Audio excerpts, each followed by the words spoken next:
ప్రజాస్వామ్యంలో అత్యున్నతమైన భారత రాజ్యాంగానికి వ్యతిరేకంగా రేవంత్ రెడ్డి పరిపాలన కూడా మనం ఈరోజు చూస్తూ ఉన్నాం.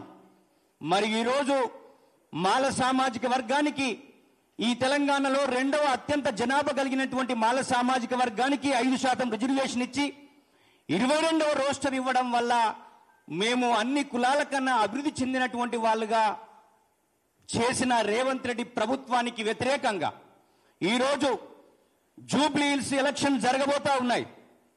ఈ జూబ్లీ హిల్స్ ఎలక్షన్లో తెలంగాణ రాష్ట్ర మాల సంఘాల జేఏసీ మా ప్రజాస్వామికమైన డిమాండ్ ఈ 58 కులాలకు రిజర్వేషన్లు కావాలని, ముఖ్యంగా గ్రూప్ 3లో ఉన్నటువంటి మాల సామాజిక వర్గానికి రిజర్వేషన్ దూరం చేసినటువంటి ఈ కాంగ్రెస్ ప్రభుత్వాన్ని, రేవంత్ రెడ్డి ప్రభుత్వాన్ని వ్యతిరేకంగా ప్రజాస్వామికమైనటువంటి ఉద్యమంలో భాగంగా ఓటు అనేటువంటిది చాలా క్రియాశీలకమైన పాత్ర పోషించింది అనే విషయం మీకు తెలుసు.